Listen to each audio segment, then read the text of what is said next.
Bem-vindos ao Tamanho Familiar, o podcast sobre as alegrias e desafios vividos nas famílias grandes. O nosso convidado de hoje é o Pedro Frazão. Nasceu em Lisboa, casou há quase 20 anos e tem 7 filhos. Iniciou a sua carreira profissional como biólogo marinho num parque aquático, passou pela investigação oceanográfica numa cidade perto de Boston e já de regresso a Portugal fez um mestrado em medicina veterinária. Foi professor de Biologia e Ciências Naturais, conjugando com a profissão de médico veterinário. Enveredou pela política, onde atualmente se encontra em exclusivo como deputado da Nação. Acredita na educação colaborativa da família, é defensor do mundo rural e das tradições culturais. Damos as boas-vindas ao pai e deputado da Nação, Pedro Frazão. Olá, Catarina, muito Obrigada. gosto de estar aqui. É com imenso entusiasmo que aceitei este convite e vamos à conversa. Boa, obrigada. Quem foi o Pedro como criança? O Pedro, como criança, foi um menino muito bem comportado, que se lembra nitidamente de pedir um irmão à mãe. Eu sou o filho mais velho e lembro-me perfeitamente, já que estamos a falar de família, de ter 3 anos e pedir insistentemente à minha mãe para ter um irmão, e depois lá nasceu esse meu irmão, que é um rapaz que se chama João, tem 3 anos menos que eu, e fui uma criança feliz, com uma liberdade que se calhar hoje não existe, uma liberdade na rua, uma liberdade na praia, uma liberdade nas férias com os avós. De ir sozinho para a escola logo a partir do 2º ano, de andar pelas ruas. Eu cresci em Almada e acho que tive uma infância muito feliz, muito diferente do que são as infâncias agora, mas uma infância muito feliz. E eras um adolescente tranquilo? Sim, fui um adolescente tranquilo.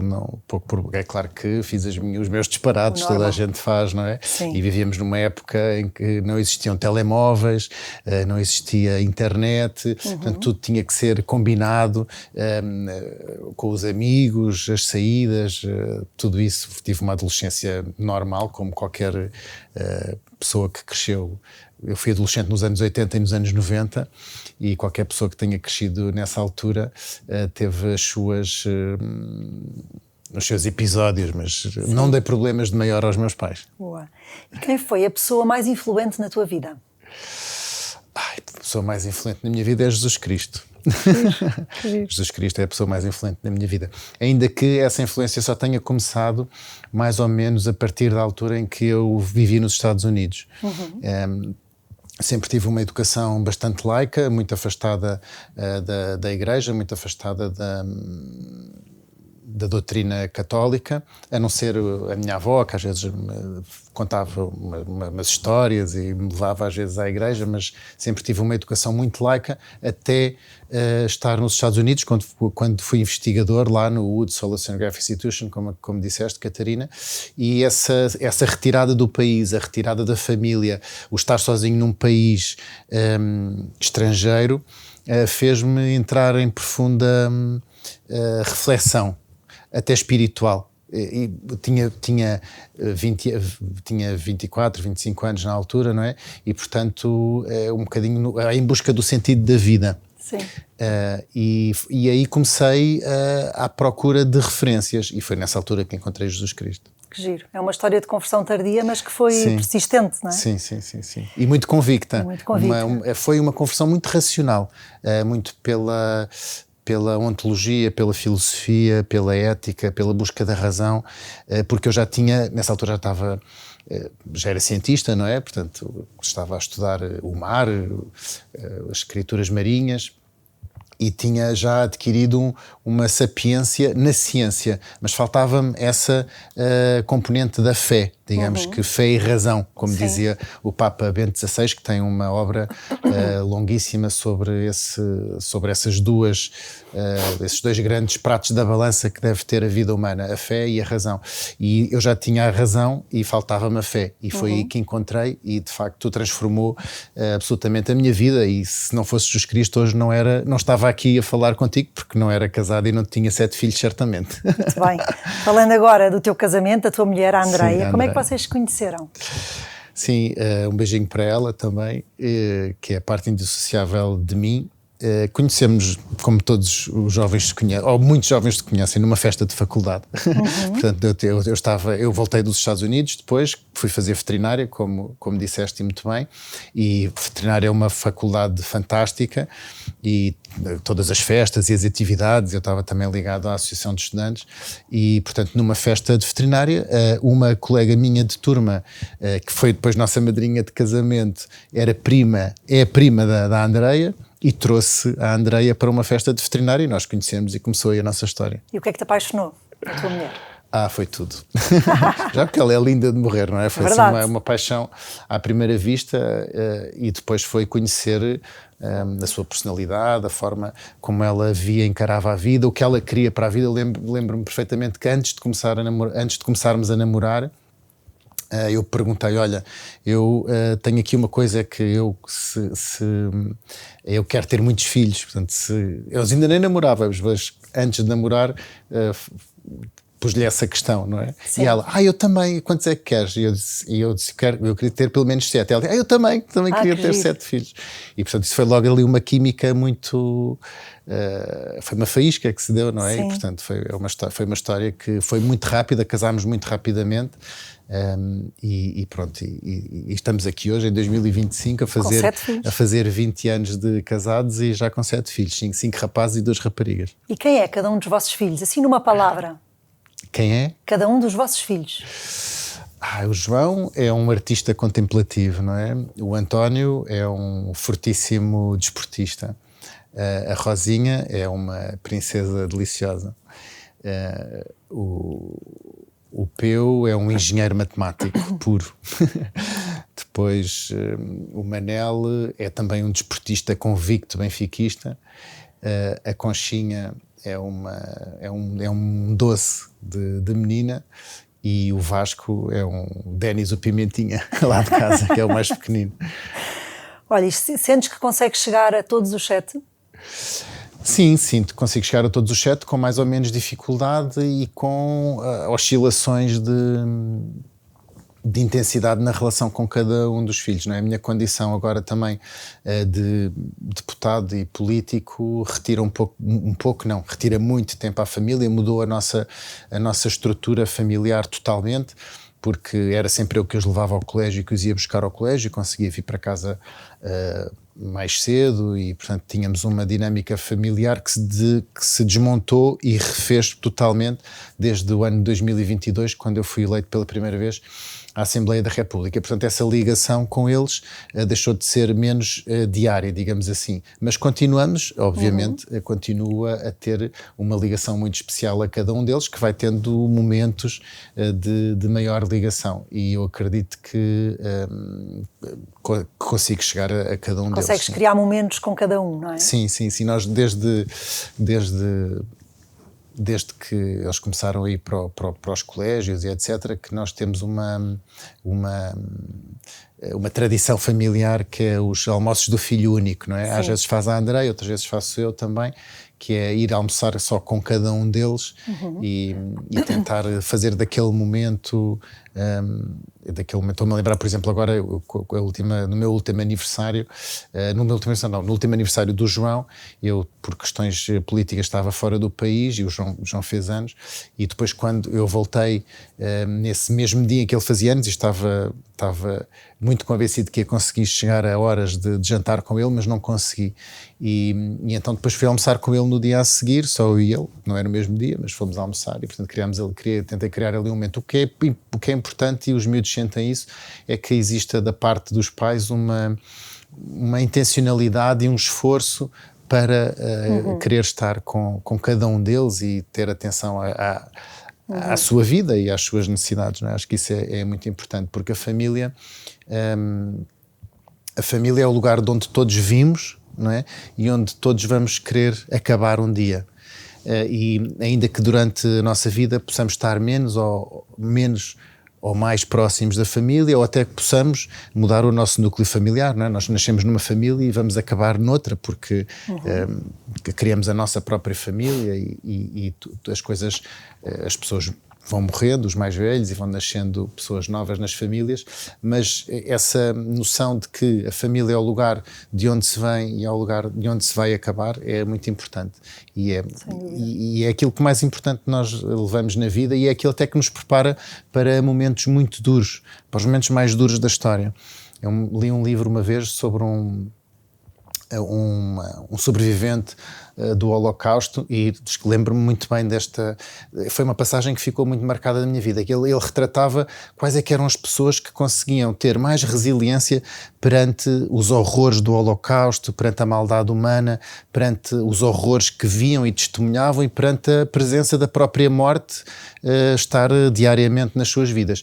E esse sobrevivente do Holocausto dizia que havia um padrão, e esse padrão era as pessoas que tinham tido mais estrutura familiar e que se tinham sentido mais amadas na sua infância, que conseguiam recuar mentalmente para a sua própria infância para repelir aquela maldade e aquele horror que estavam a viver nesse momento. E eu fiquei com essa imagem muito presente na minha vida e com o objetivo de conseguir dar isso aos meus filhos, quer dizer, de conseguir que eles tenham esses anticorpos, esse escudo de amor que lhes pode ser útil para tudo o que eles vierem enfrentar na vida. Verdade. Foi O Homem em Busca de um Sentido, esse livro? Sim, muito giro. É um dos teus livros, da tua vida? É um dos meus livros, sim. Giro. Olha, há bocado por isso falavas... é que eu também sou muito sensível a esta questão do Holocausto e da defesa de Israel e etc, que também está muito presente na nossa mensagem política. Sim, verdade, e é um bonito livro, acho que vale a pena. Há bocado falavas nos teus filhos, que me parecem tão diferentes. O facto de eles serem muito diferentes, merecem educações diferentes e permissividade diferente, sim, ou consegues manter e achas que deves manter uma mesma linha? A educação é uma coisa muito orgânica e muito de senso comum, não é? É claro que todas as famílias têm que ter uma linha condutora. Tem que haver, em cada família tem que haver uma axiologia de valores, não é? O que é importante para aquela família? Naquela família, o que é importante? Isso até é um exercício muito interessante que os casais podem fazer, os pais e as mães podem fazer, tentar escrever numa folha 10 valores por ordem de o que é que nesta família é importante. É a verdade, é a honestidade, é a solidariedade, é Deus, é a fidelidade, portanto, o que é importante nessa família e tendo isso decidido, esses valores que estão então nessa tábua axiológica da família, digamos assim, devem ter uma passagem para os filhos com intencionalidade, não é? Vamos pensar, se para mim a honestidade é uma coisa muito importante na minha família, o que é que eu vou tentar fazer no dia-a-dia para que isso perpasse para os meus filhos? Quer dizer, é claro que não posso fazer as mentiras caridosas que às vezes os pais têm a tentação de fazer, e todos temos, de tentar resolver assuntos com uma mentira caridosa, porque se calhar essa mentira caridosa vai ser descoberta 2 ou 3 dias mais tarde e vai ser um boicote na passagem desse valor, não é? Porque o filho vai aprender é que há momentos em que se pode mentir para tentar atingir um determinado fim. E portanto, isto para explicar o quê? Para explicar que deve haver um fio condutor. Agora, todos os filhos são diferentes, não é? Sim. E há um filho que, por exemplo, se eu puser um filho de castigo 10 minutos no quarto, há um que passado 15 minutos já nem está nem aí e está ótimo da vida e aquilo não fez moça nenhuma. Mas pode haver uma filha que eu ponha 10 minutos no quarto sozinha a pensar na sua vida e naquilo que fez, e ela fica 3 dias amoada comigo e deixou de me falar e achou que tinha sido incrível, como é que o pai fez isso, e ficou muito amarfanhada por dentro, muito amarrotada, muito ofendida, não é? Portanto, nós temos que sempre que medir com cada filho o que é que podemos fazer, o que é que podemos dizer, o que é que podemos exigir também, porque na educação eu sou muito adepto daquela teoria do copo cheio, não é? Cada filho é um copo diferente e o que nós temos que exigir àquele filho é que tenha o copo cheio, que consiga. Se eu tenho um filho que tem muitas capacidades intelectuais e que eu acho que é ótimo na matemática, como por exemplo o meu filho Peu, se ele me chegar a casa, o Pedro, se ele me chegar a casa, que eu defini como um engenheiro matemático, sim, se ele me chegar a casa com um 15, não vou ficar contente com ele. Porque eu sei perfeitamente que ele é um gênio da matemática e não sou eu que o digo, foram os testes dos professores que disseram, e portanto eu dei a esse filho para eu exigir que ele tenha o copo cheio, tenho que lhe exigir pelo menos um 18 ou um 19, pronto, não é? É isso. Tanto nos castigos, nas reprimendas, como nas parabenizações, nós temos que ter em conta o filho que temos à nossa frente. Por isso, ainda que haja uma linha condutora, tem que haver o bom senso de conseguir ajustar para cada filho o que é que se vai dizer e o que é que se vai fazer. Isso é o mais difícil na educação, não é? Pois é, não é só para 3 e quantos mais filhos, mais variedade existe. Exatamente. Mas também quantos mais filhos há, existe também duas coisas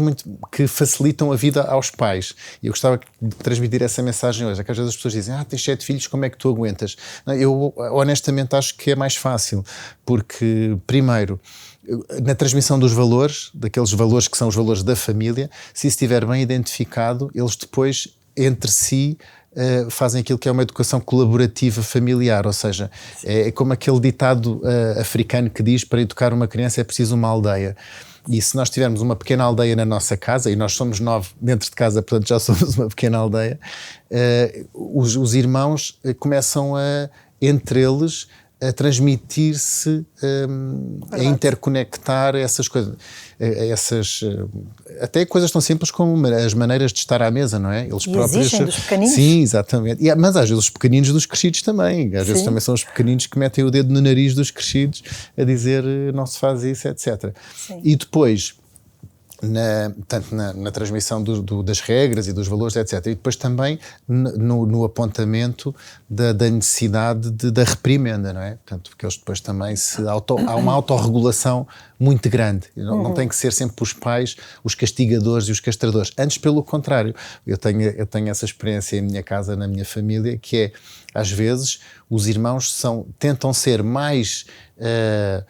magnânimos, não é magnânimos, é mais draconianos, mais draconianos nos castigos, e depois eu vou atrás, mas também não é preciso tanto, calma, deixa lá pegar na coxa da galinha, do frango assado, pronto, também não é assim, também não vem mal ao mundo, deixa lá comer o camarão, não há problema nenhum com a mão. Pois. Pronto, não é? Portanto, às vezes os próprios irmãos são mais draconianos do que depois os pais, e portanto retiram um bocadinho aos pais esse ónus de ser o castigador e estar sempre a apontar o erro, etc. Portanto, só há vantagens em ter famílias grandes. Boa, é isso mesmo. A não ser o orçamento. O orçamento era é que é mais mesmo difícil. Que íamos falar agora.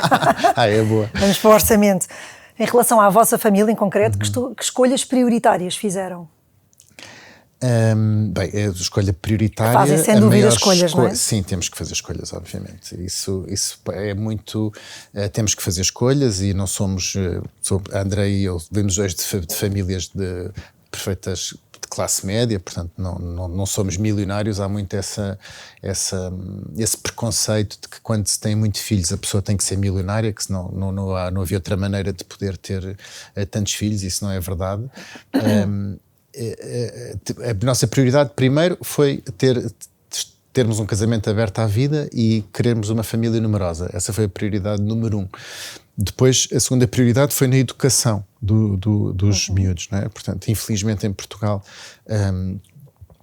a educação pública está muito degradada, digamos assim, para não usar outra palavra. Eu sempre estudei em escolas públicas, a Andreia não, a Andreia sempre estudou em colégio privado, mas eu sempre estudei em escolas públicas, mas percebo que hoje em dia, se pusesse os meus filhos numa escola pública, eles não iam ter, se calhar, a mesma educação que eu tive nos anos 80 e nos anos 90. Houve uma grande degradação da escola pública. Logo, em primeiro lugar, as próprias condições físicas da maioria das escolas e depois também no corpo docente, não é? E, portanto, quando nós começámos a ter filhos, uma das prioridades que identificámos foi na educação deles. Escolher um projeto educativo que fosse não só totalmente blindado do ponto de vista académico, mas também que fosse um projeto educativo que fosse de acordo com os nossos valores, lá está. Porque nós queríamos dizer-lhes uma coisa em casa e queríamos que eles ouvissem a mesma coisa dos professores, que eles vissem na figura do pai e da mãe uma continuação daquilo, ou ao contrário, que vissem nos professores uma continuação dos valores que o pai e a mãe defendem em casa, não é? Então, nós não estávamos para estar a defender uma coisa em casa e depois que eles fossem parar a uma sala de aula e viesse um professor dizer-lhes que, sei lá, Deus não existe, ou a vida humana, o valor da vida humana não é inviolável, ou qualquer uma dessas bases ontológicas da educação que nós defendemos, não é? Portanto, queríamos um programa educativo que fosse concordante com aquilo que nós estávamos a tentar passar aos nossos filhos, e portanto essa foi uma das nossas prioridades. Talvez a terceira prioridade seja a casa, não é? Ter uma casa espaçosa. Nós não vivemos em São Domingos de Rana, não é uma casa de luxo, mas é uma casa que consegue ter espaço para eles gastarem energia, ter o seu espaço. Não tem quarto, ninguém lá em casa tem quartos privados, digamos assim, todos partilham quartos, mas mesmo assim tem que ter uma secretária para estudar, tem que ter espaço para se expandirem, portanto, isso foi também uma das nossas prioridades. Portanto, talvez sejam essas duas prioridades. A educação e a habitação. Muito bem. E como pai de família numerosa, quais são os 3 conselhos mais importantes de poupança que podes deixar?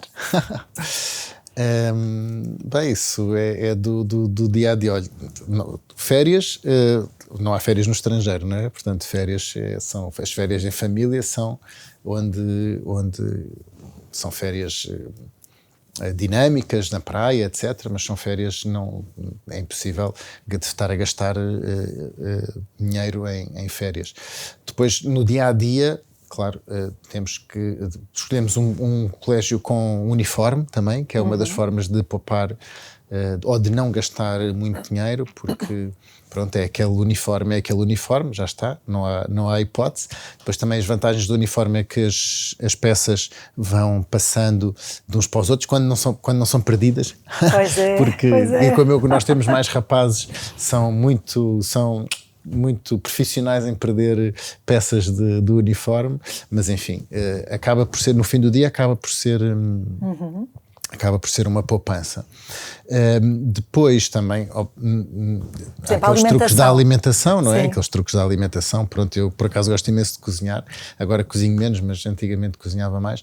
Mas os truques da alimentação, portanto, quer dizer, é claro que lá em casa não há bifes do lombo todos os dias. Agora parece a Isabel Joné do Banco Alimentar, mas não há bifes do lombo todos os dias, não é? Há bifes do lombo, se calhar, quando há um aniversário ou quando é assim uma data importante, e portanto, obviamente, há aqueles pratos que são os pratos típicos das famílias numerosas e que são pratos quase de comida conforto, que por acaso até são os melhores, mas que alimentam, dão conforto e são rentáveis, rendem muito.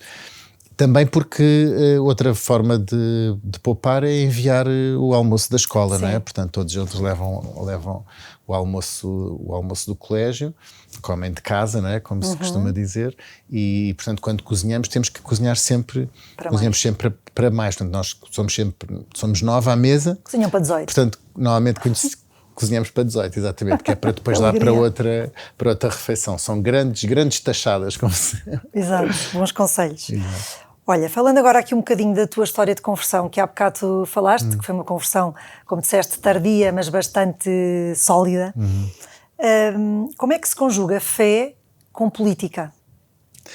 A fé tem tudo a ver com política, porque a política é a defesa do bem comum e a construção de um país melhor para o povo que o habita, não é? Isso é assim que eu entendo a política.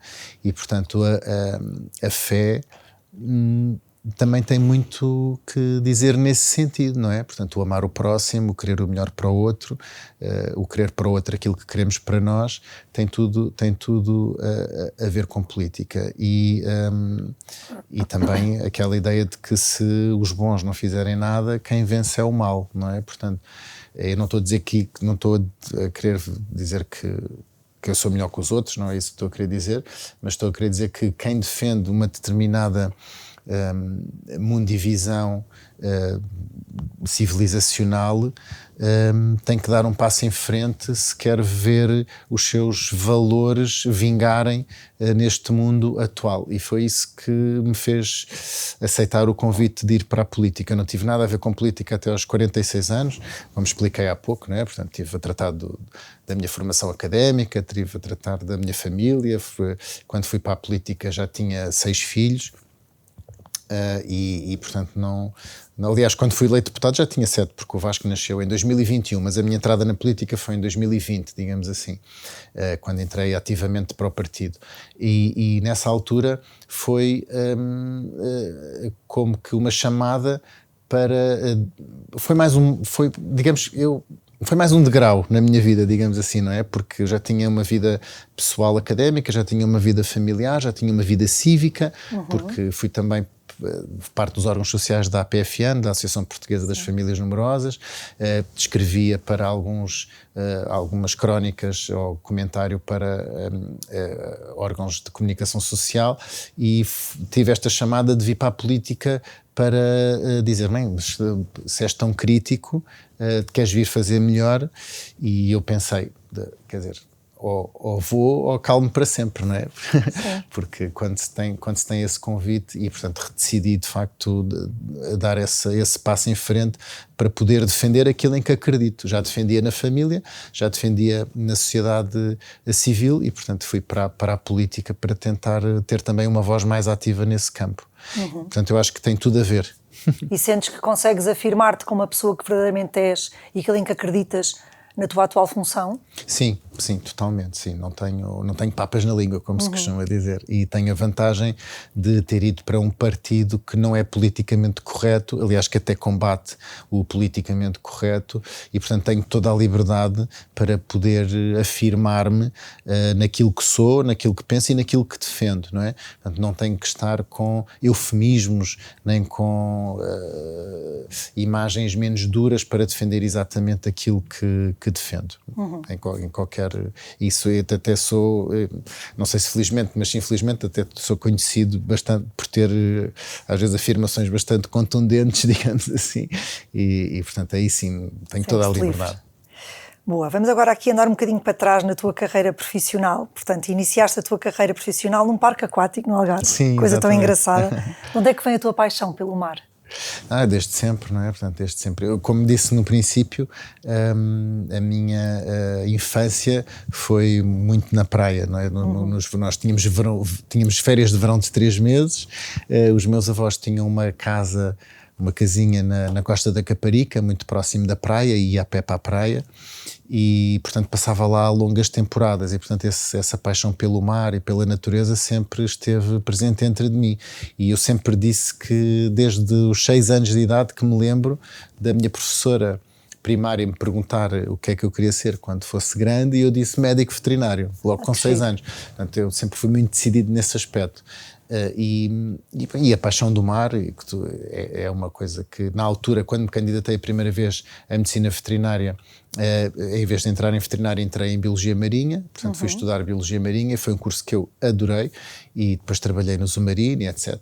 Se calhar eu devia ter dito o nome, mas pronto, no parque aquático, no parque aquático no Algarve, tenho bons amigos ainda, e vou lá muitas vezes com os meus filhos no verão para eles visitarem e verem como é fantástica a vida marinha, porque o Zumarino tem uma componente educacional muito grande. Aliás, eu quando trabalhei lá, trabalhava no Departamento de Biologia e Educação, já nessa altura tinha uma componente de educação e de conservação da natureza muito forte.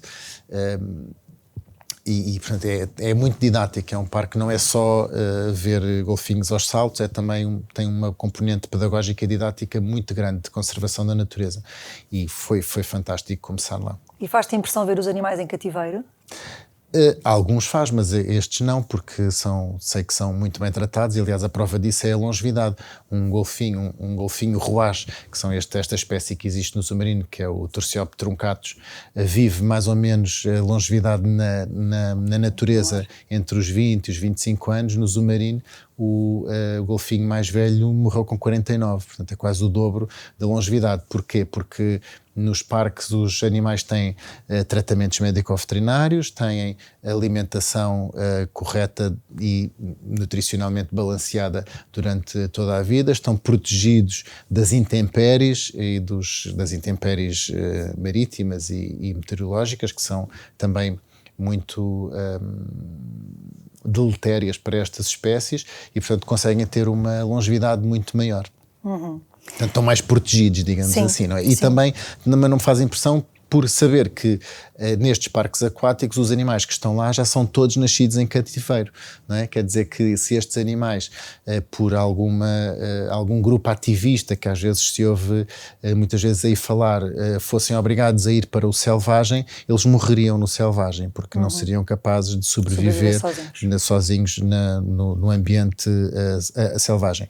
Isso aconteceu muito infelizmente, por exemplo, com aquela orca que é muito famosa do Free Willy. Sim. Essa orca que fez o filme Free Willy, que depois desencadeou nos Estados Unidos um enorme movimento para que libertem a Willy, portanto Free Willy mesmo, na verdade. Ela foi transportada de avião até um fiord na Noruega, fez um programa de reintrodução no selvagem para que ela tentasse voltar a conseguir caçar e reaprender, etc. Acabou por ser solta e depois morreu.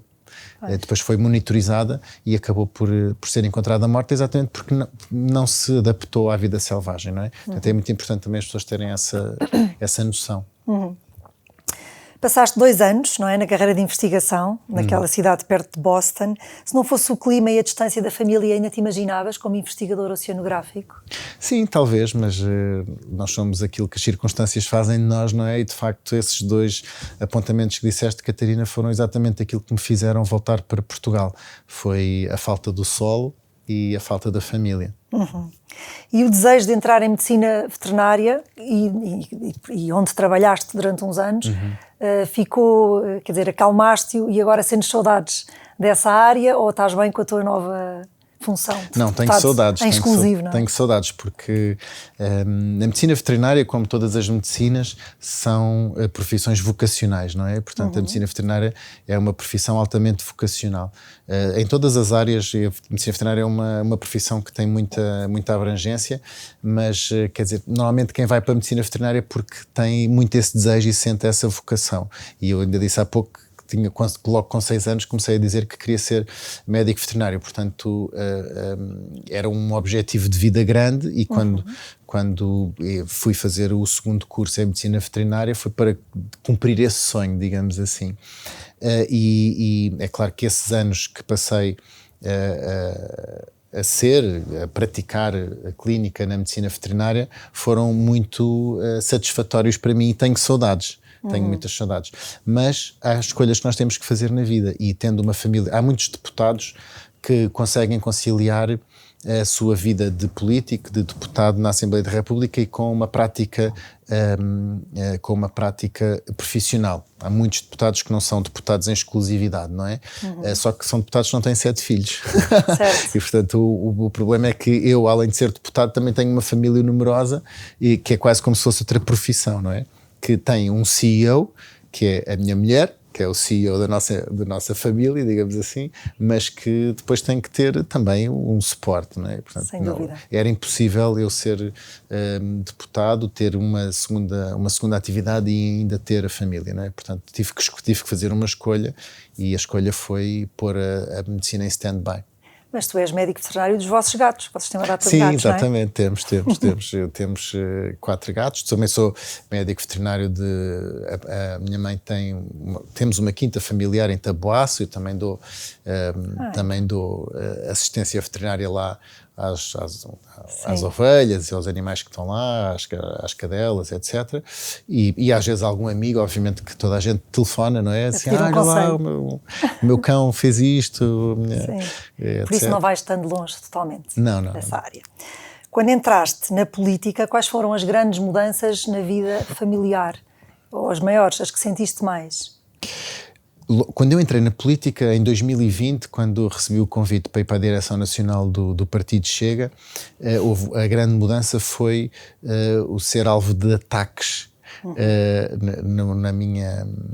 no meu âmbito profissional e também até em algum âmbito familiar, porque em 2020 o Chega ainda era muito anatomizado digamos que na opinião pública. Hoje talvez ainda seja, mas muito menos, não é? Portanto, era um partido muito atacado e isso mudou. E mudou algumas coisas na minha vida e talvez algumas nos miúdos, que ia ouvindo alguns comentários, mas pouco. Depois, em 2021, eu fui eleito vereador numa Câmara Municipal e depois em 2022 é que foi a grande mudança quando foi eleito para deputado da Assembleia da República. Tivemos que mudar várias coisas, inclusivamente a Andreia teve também que se adaptar à nossa dinâmica familiar. Foi uma coisa que foi conversada e que foi tornada, as coisas impuseram-se e, portanto, tivemos que mudar tudo, não é? Disse há pouco que era eu que costumava levá-los ao colégio e ir buscá-los, passou a ser a Andreia a fazer isso. Mudámos de colégio também, eles estavam num colégio, passaram para outro, porque a nossa dinâmica familiar mudou e, portanto, geograficamente tivemos que nos rearranjar. A Andreia também prescindiu a minha mulher é médica dentista. E, portanto, prescindiu também de ter uma atividade profissional mais intensa para fazer um downgrade nas suas agendas, para poder estar ela mais disponível para os miúdos, para a família. Então, houve muitas... E a grande alteração que eu sinto hoje, porque essas, pronto, já estão solidificadas no tempo, foram sendo sucessivas.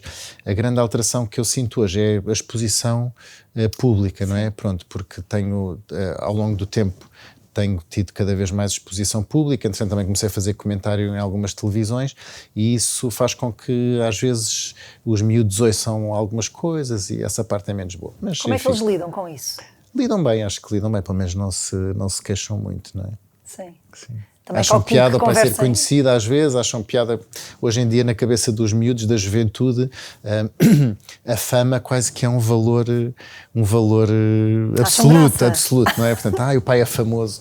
Pronto, às vezes não é pelos bons motivos, as pessoas às vezes reconhecem, mas não é pelos bons motivos. Mas, enfim, mas acham graça, acham piada e se calhar também a família acabam por conversar para lhes dar, ao fim e ao cabo, ferramentas. Sim, claro. Para eles poderem responder. Sim. Não é? Sim, claro. Muita gente, portanto, agora, o que é que está a acontecer? O que é isto da moção de censura? O que é isto da moção de confiança? O que é que se está a passar? Mas vamos ter eleições outra vez? Não vamos ter eleições outra vez?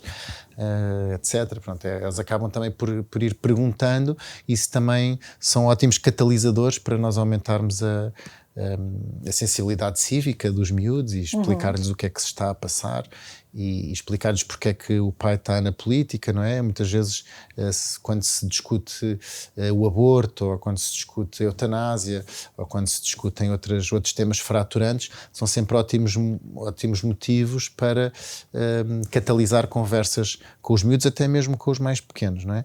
E isso é bom. E também ajuda a explicar-lhes porque é que o pai está na política, porque é que o pai foi para a política, foi para defender essas coisas. Portanto, e para tentar... muita conversa. Sim, dá para muita conversa. Sim.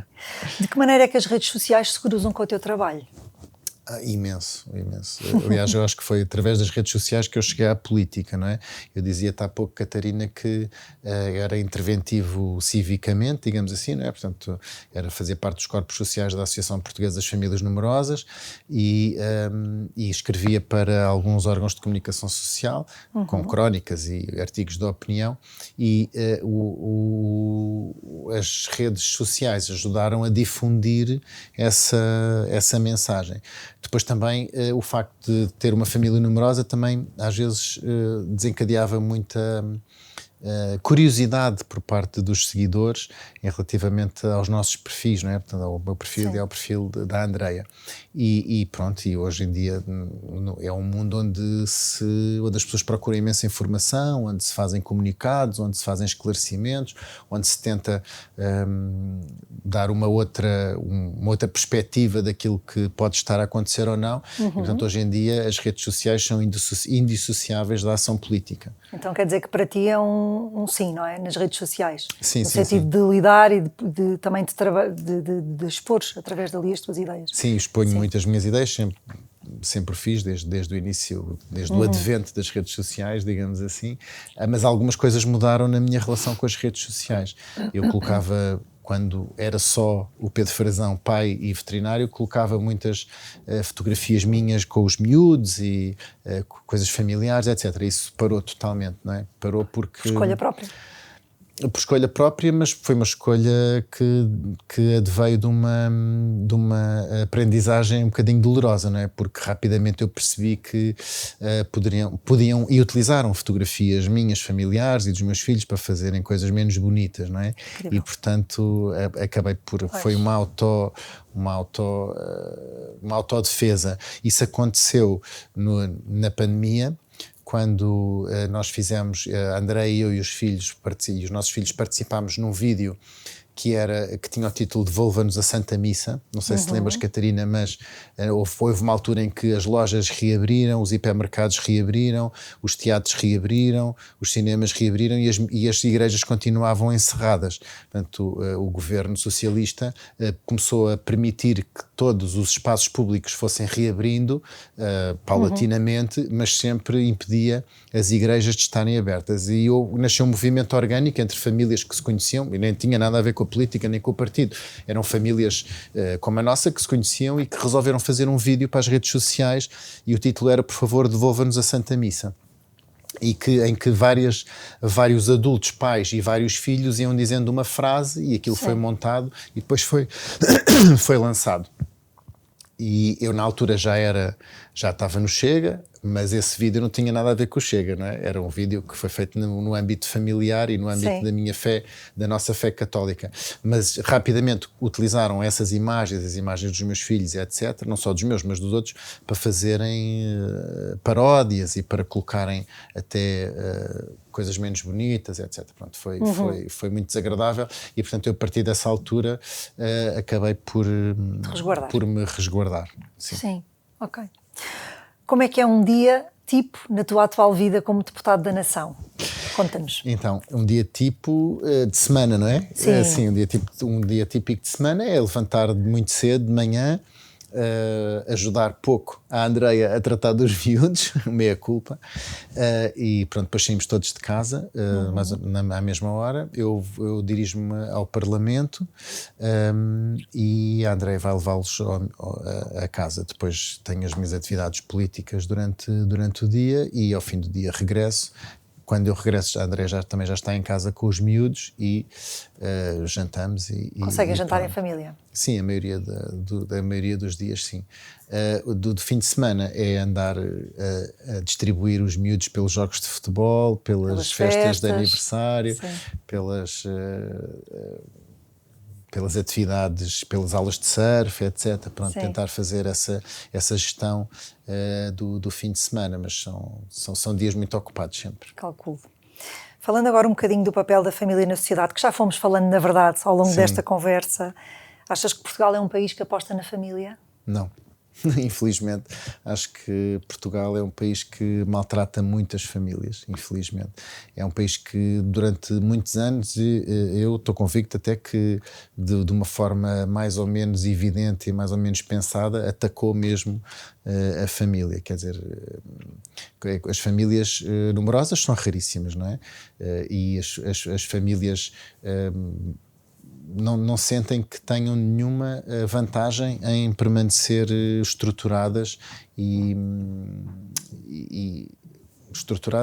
fiéis à sua natureza familiar. E eu acho que isso está muito no paradigma do Estado protetor e do Estado quase totalitarista, não é? Portanto, nós víamos nos regimes do século XX que o ataque à família era um ataque premeditado, porque sabiam que pessoas desgarradas da família eram pessoas mais facilmente domináveis, não é? Sim. E, portanto, nós sabemos que uma família forte, com valores estruturados, que educa crianças preparadas para a adversidade e que educa jovens adultos preparados para defender os seus valores e não abdicar das suas liberdades, são ameaças a uma imposição de um pensamento hegemónico ou de um totalitarismo do século XXI, digamos assim. E, portanto, defender a família é também defender a própria liberdade humana. E esse é um dos grandes desígnios que eu tenho na política. E não só Portugal não defende bem as famílias, como até os políticos portugueses atacam os líderes mundiais que defendem, que o fazem. É mais ou menos comum ouvirmos chamar nomes, que não vou repetir aqui, que não vale a pena, mas, por exemplo, ao primeiro-ministro da Hungria, que é responsável nos últimos anos pelo maior baby boom da Europa, não é? E porquê é que ele conseguiu isso? Porque deu os jovens casais que se casem antes dos 30 anos na Hungria têm direito a um empréstimo que equivale mais ou menos a 30 mil euros para comprar a sua primeira casa. Portanto, além para dar uma entrada, um empréstimo bonificado do banco. Quando tem o primeiro filho, o segundo filho e o terceiro filho, são feitos descontos a esse empréstimo, sendo que ao terceiro filho o empréstimo fica liquidado. Portanto, a cada filho que têm, é-lhes perdoado 1/3 do empréstimo e ao terceiro filho esse empréstimo fica liquidado. As mulheres na Hungria, quando têm o terceiro filho, deixam de pagar IRS para toda a vida. Os avós na Hungria recebem uma contrapartida do Estado se ficarem a tomar conta dos netos. Se não existirem avós, as pessoas têm efetivamente direito a um infantário, a uma creche que seja verdadeiramente gratuita, e existem vagas. Não é? Portanto, só aqui são exemplos de políticas públicas que podem proteger a família. Em Portugal, o que nós vemos é exatamente o contrário. Já quando eu fazia parte da Associação Portuguesa das Famílias Numerosas, uma das nossas grandes bandeiras era uma coisa tão simples que era este lema do cada filho vale um. E este lema do cada filho vale um só defendia apenas que o filho defendesse do coeficiente 1 no nosso IRS, porque nós somos, no meu agregado familiar, para dar um exemplo, somos 9, não é?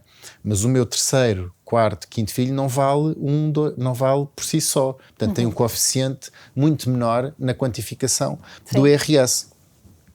Isto é uma medida absolutamente injusta. Outra coisa que na Hungria fazem também é que quando a família tem o quarto filho, o Estado dá um valor para a ajuda de compra de um carro de 7 lugares. Enquanto nós aqui em Portugal o Estado dá dinheiro às famílias, dá dinheiro às pessoas particulares para comprar carros elétricos, nada contra, eu tenho um carro elétrico também, mas nada contra. Mas estamos a ajudar as pessoas a comprar carros elétricos, pessoas particulares que não têm nenhuma necessidade especial, e não ajudamos as famílias que têm o quarto filho para poder comprar um carro de 7 lugares. É anacrónico, não tem lógica. Portanto, é também uma medida que é uma medida pública da Hungria e que podia ser aplicada aqui em Portugal. Portanto, nós, para defendermos a família, temos que aprovar políticas públicas concretas na defesa da família, e não o contrário, que é infelizmente o que se tem visto no nosso país. Se fosses Primeiro-Ministro, aplicarias essas medidas? Imediatamente, sim. Eu não tenho muita ambição de ser Primeiro-Ministro, mas tenho a ambição de ser Ministro da Família, que acho que é um ministério que o Chega defende, que deve existir. O Ministério da Família é um ministério que faz muita falta a Portugal para, de facto, poder perpassar na habitação, na saúde, na educação, nas infraestruturas, que neste caso os transportes que estávamos a falar, esta política transversal às várias áreas, mas que tenha como centro a família. Portanto, era essencial criar em Portugal o Ministério da Família. Muito bem, ia perguntar onde é que te imaginavas daqui a 10 anos, se calhar é aí, como não é? Ministro da Como Família. Ministro da Família e com a tua família numerosa. Sim. Então, passando agora para as perguntas conclusivas, o que é que a família que construíste te trouxe? Trouxe-me muita felicidade, muitas paz de espírito, um porto seguro e a certeza e um cheirinho à eternidade. Oh, bom. E uma palavra que define a vossa família? Alegre. Alegre, ótimo. Pedro, gostei imenso. Obrigada pelo teu contributo. Espero que tenha sido interessante para quem nos esteve a ouvir, podcast. E obrigado também por terem estado tanto tempo connosco. Boa, obrigada. E no próximo episódio teremos mais uma família inspiradora.